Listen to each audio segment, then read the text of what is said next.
Watch, don't judge. That's something I posted recently on my Instagram.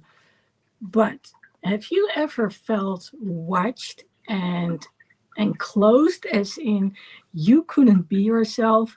Well, that's what Watch, Don't Judge is about. Just recently, I had the pleasure of hanging out with a friend of one of the kids I visit on a weekly basis. And his mom said, well, you know what? Sometimes it's nice not to have to worry about your kid, as in just do something for myself. And I guess that all moms and stay at home dads probably too will say that same thing. It's nice to actually have me time. Now, in this case, something else was going on. So this friend is diagnosed with autism and ADHD. Well, I'm not too unfamiliar with either of them. So I didn't worry about that too much. I was like, okay, let's see where this is going. Well, actually, I didn't even think about it until we were going down the street. So we had to go somewhere to a jewelry store, which had to do with a bracelet being broken from the one I go to on a weekly basis. I'd given to her as a formal closure that she was done with elementary school and she was officially now going to high school. She was already going to high school like one morning and later on 2 mornings every week, but now she's got her holiday and after the break she can go to high school, so that's kind of cool. Anyway, I met her friend's her friend's mother. I met her before, and the funny thing is that all of us combined are actually neurodivergent minds. And we have a number of things in common, including we don't want to, well, I'm not going to say that we don't want to be told what to do, but we want to be able to move around in a certain structure. So on one hand, it's nice, at least for me, to have predictability.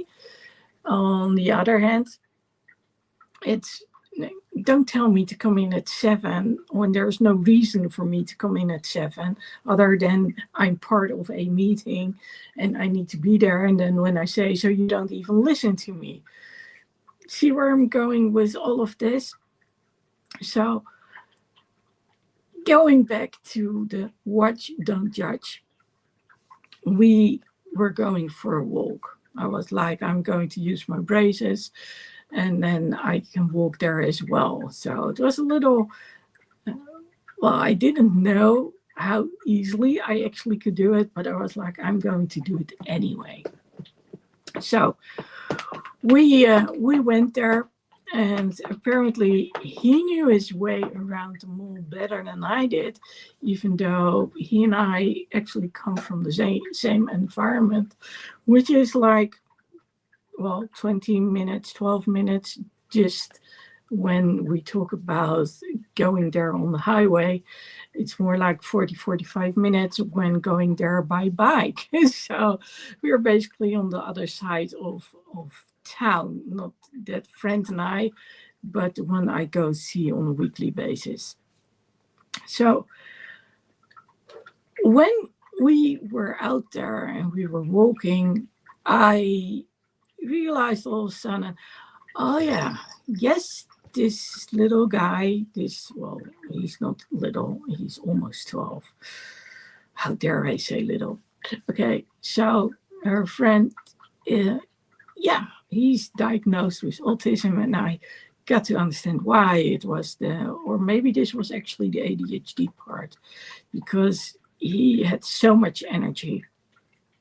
And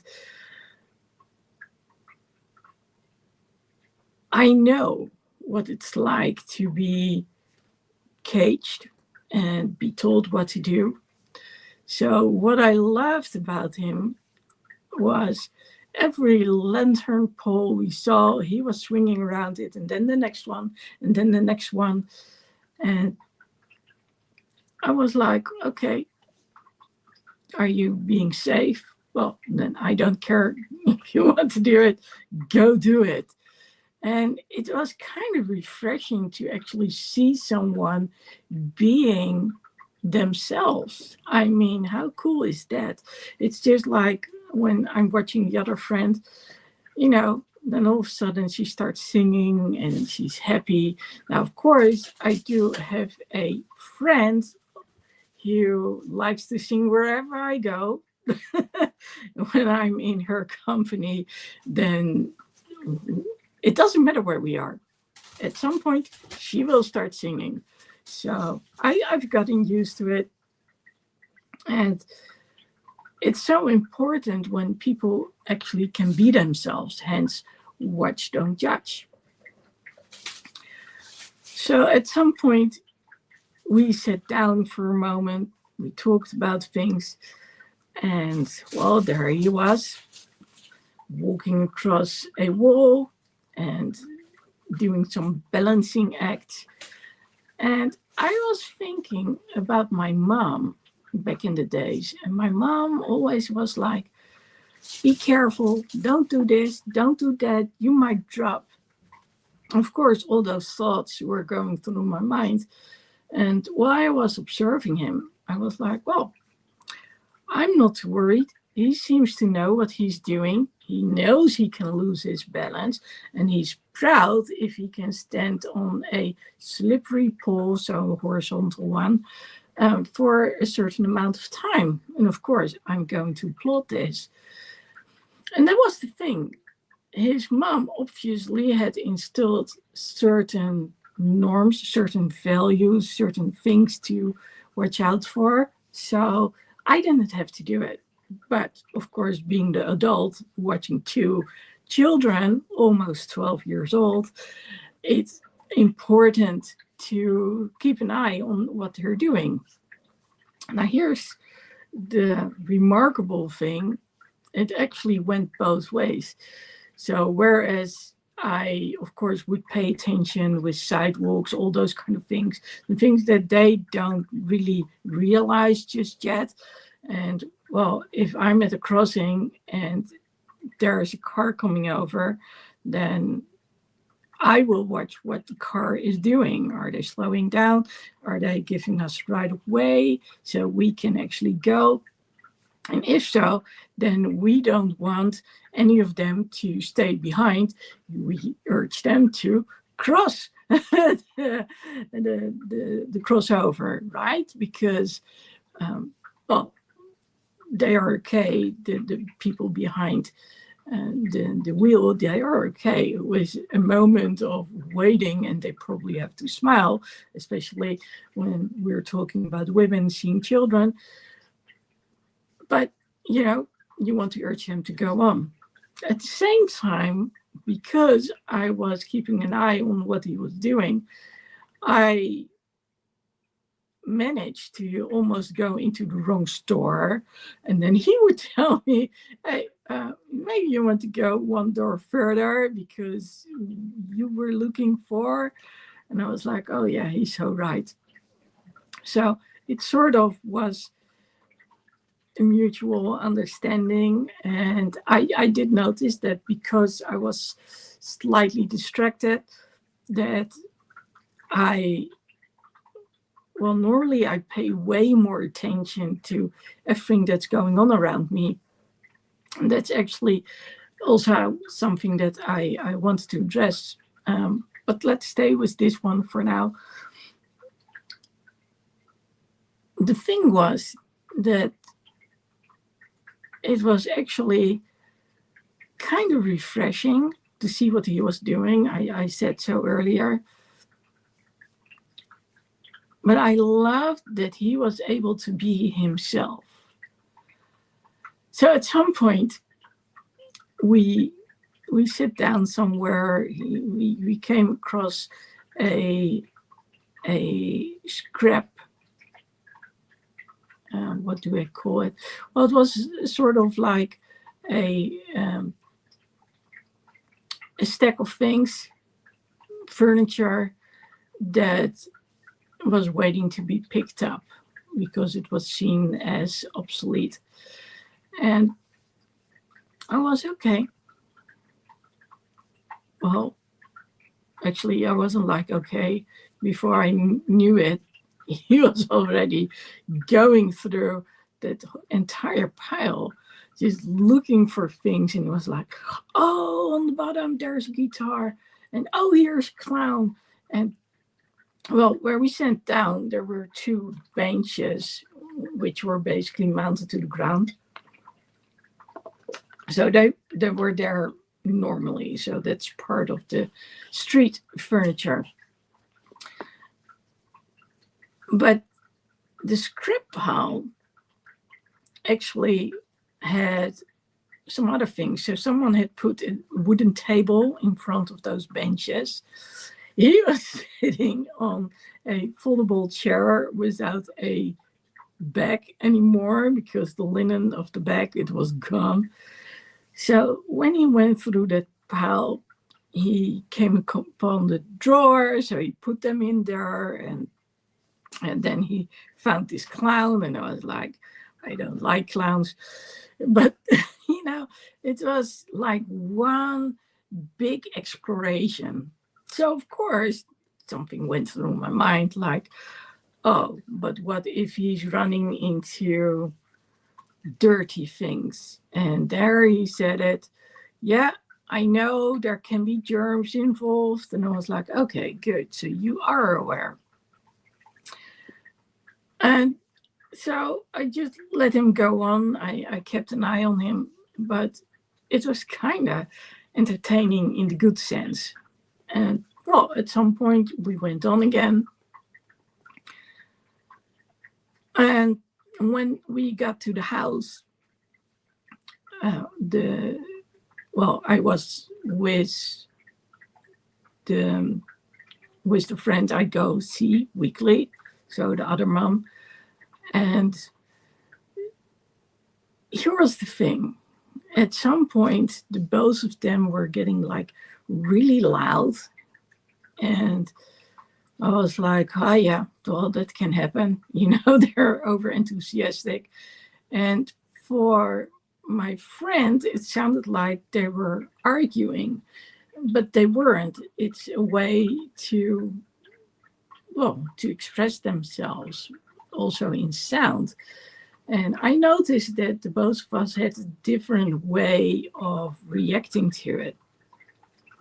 So sometimes some things would happen, and for instance, one would ask the other of the 11-year-olds about certain things, and he, for instance, wouldn't say why, and he just said because.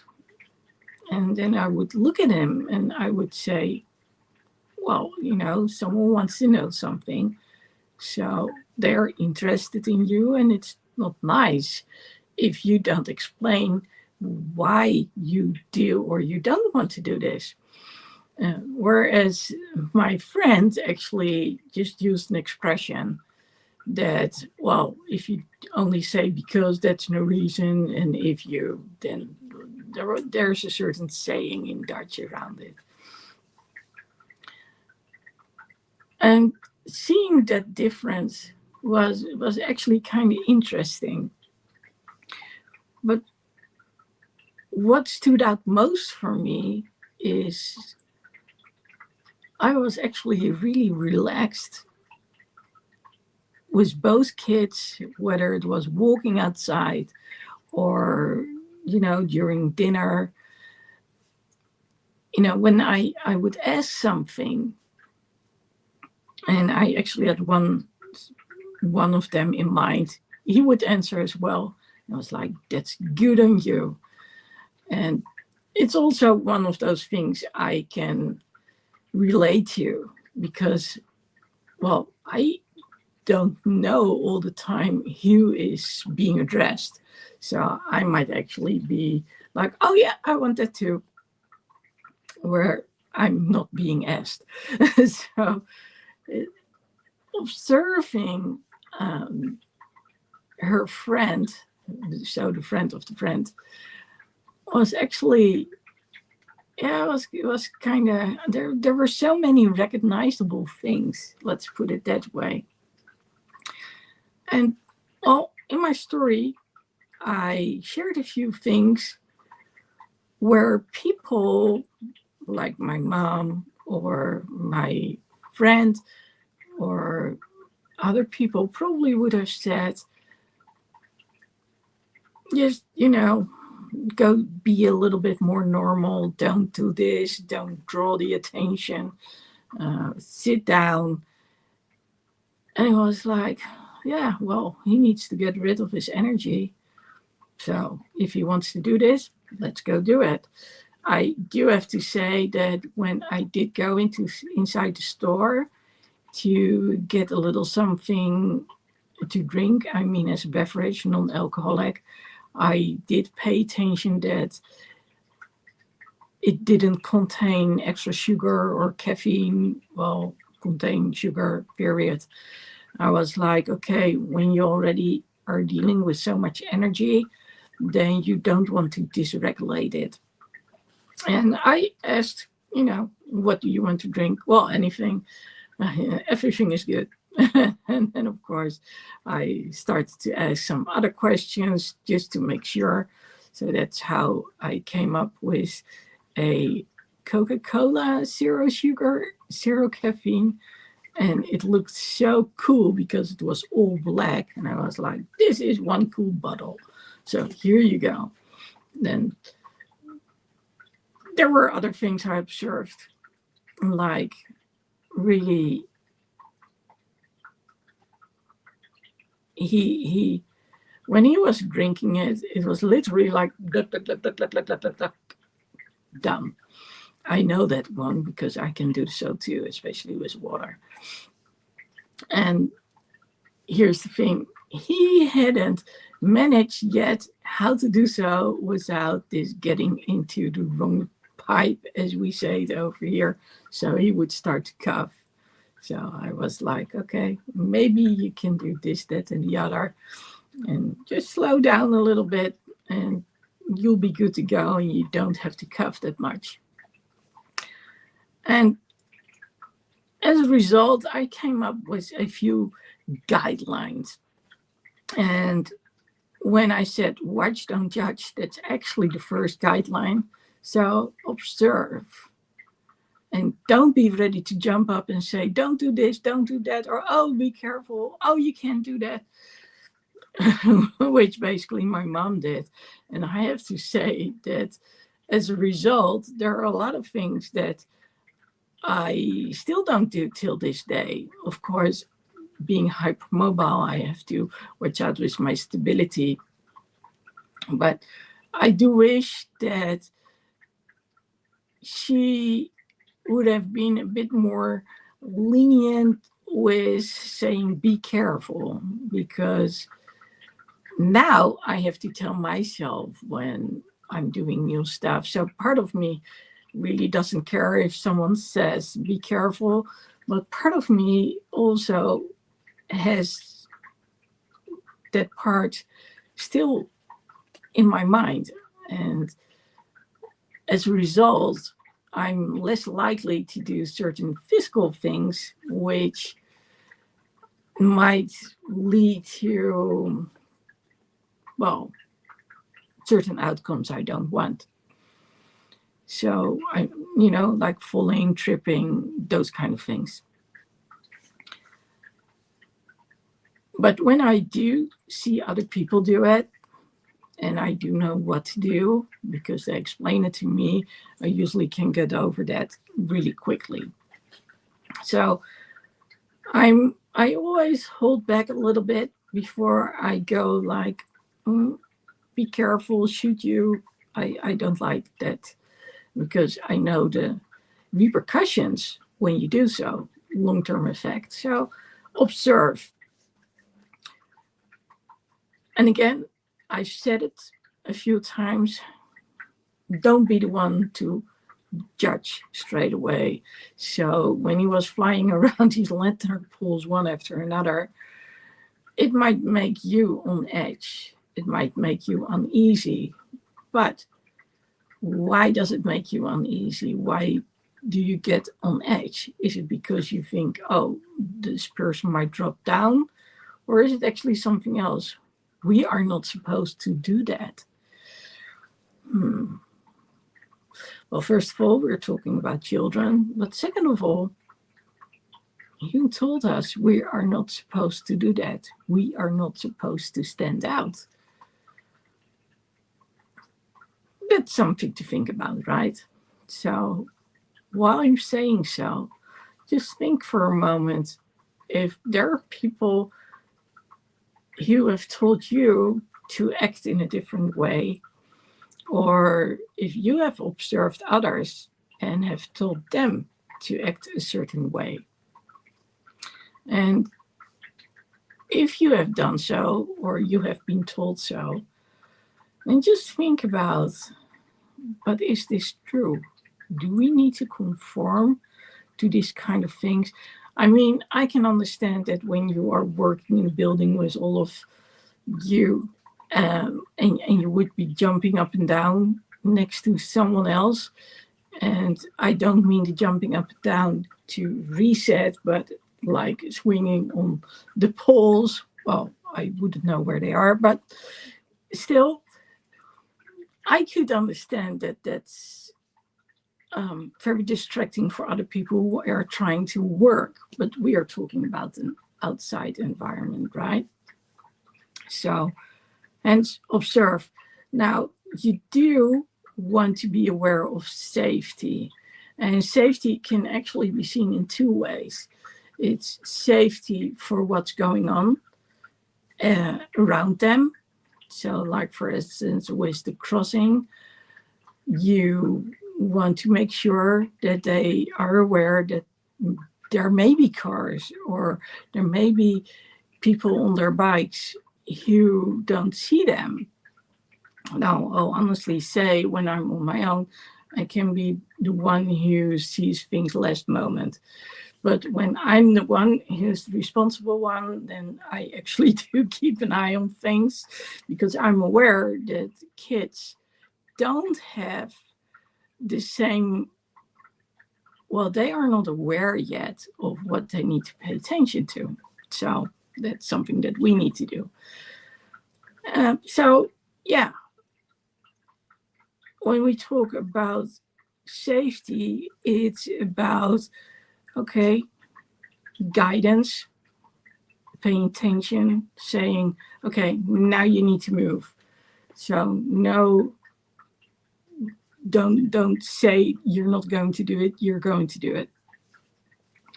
On the other hand, there is also the respect and the warmth and them feeling safe to talk to you, to say certain things, to ask certain things. And well, it was one of the things that I actually loved. I loved when kids feel open enough or safe enough to actually say certain things.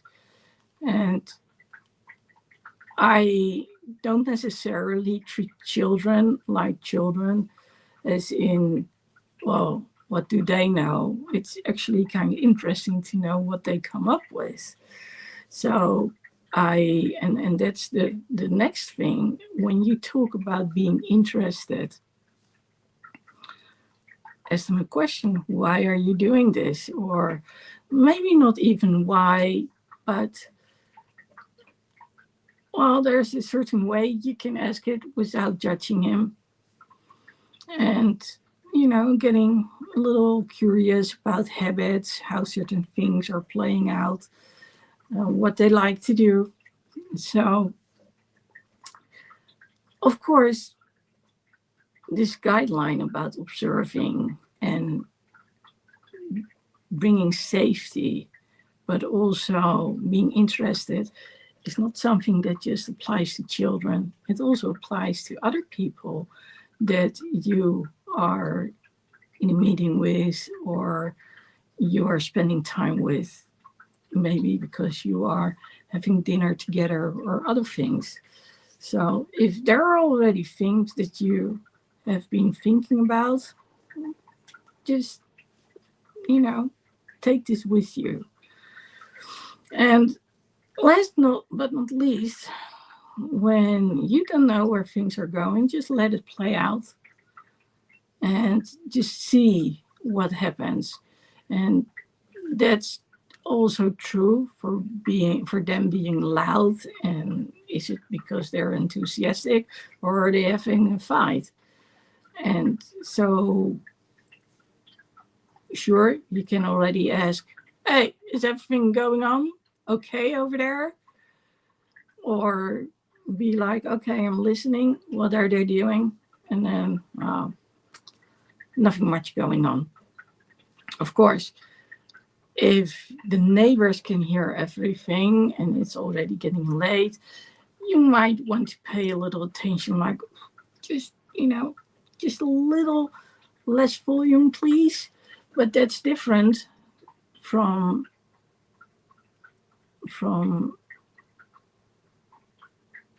expecting that something is going on.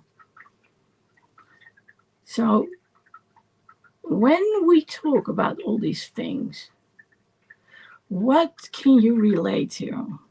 And again, we can talk about you hanging out with children and taking them places and see what they do. But we can also talk about you being in the company of another adult. Now, I know, because I'm very good at being my authentic self, and basically it's not even a choice. Jumping Bunny, right? Well, Jumping Bunny is my inner kid, and she starts boxing when things don't go the way she likes them to go. So that means that I have to make a decision, like, am I going to give in to this or am I not? But if I'm not, that feeling doesn't go away. So it makes me jumpy, and hence Jumping Bunny. And that's something to, when I know that if I ask a certain something or I say certain something to someone I see, or that I just give in for a second and I tend to explain why I'm doing what I'm doing, that it's going way easier because there is no restlessness being built inside of me. So I guess what applies to the children also applies to the adults who are dealing with, for instance, ADHD. There was one thing, however, I noticed as well. So I was talking about this with Brendan AI, that's the AI from Brendan Burchard. And I said at some point, like, oh, this is interesting. Normally, I'm always, well, some people call it as in there's always this part of me that is listening to what's going on in the background, what's going on outside.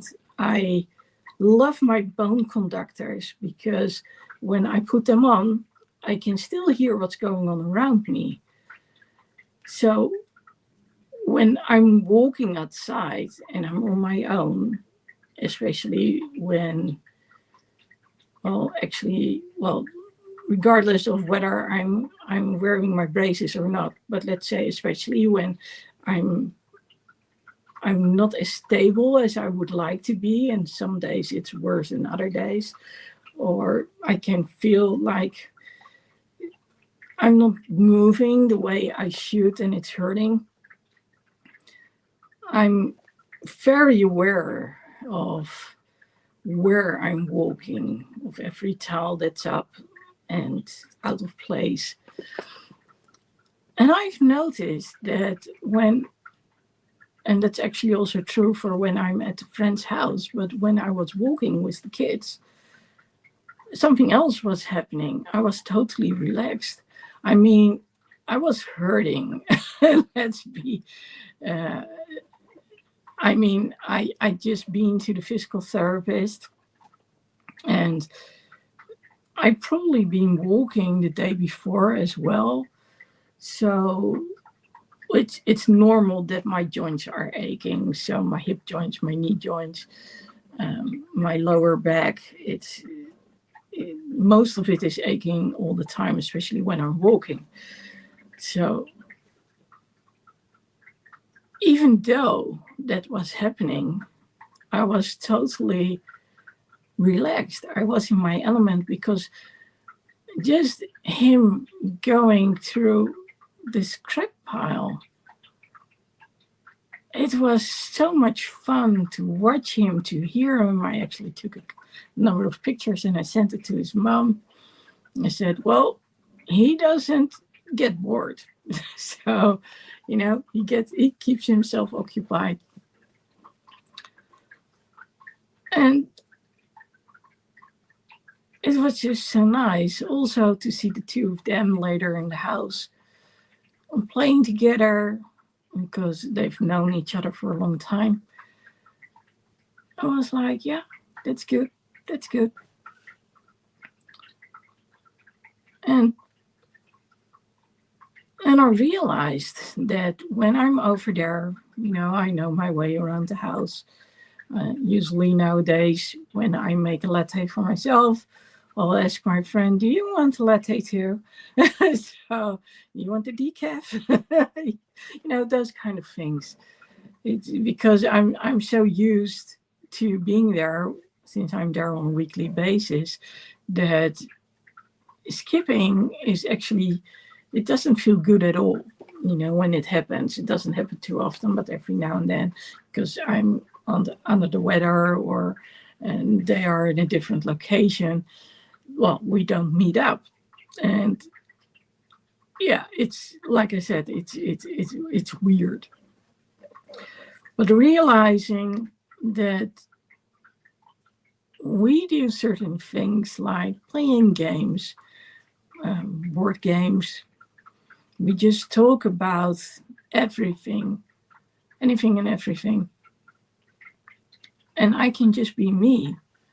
That's so nice. And to be able to freely speak without the other one feeling judged, or when she says something without me feeling judged. I mean, that's rare. And when you're around certain people, you can do so, but not everyone understands it.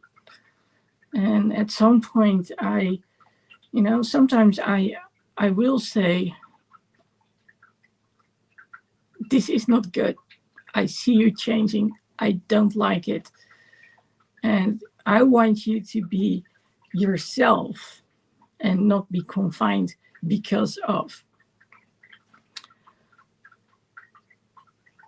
And, when we talk about judge, don't, or watch, don't judge,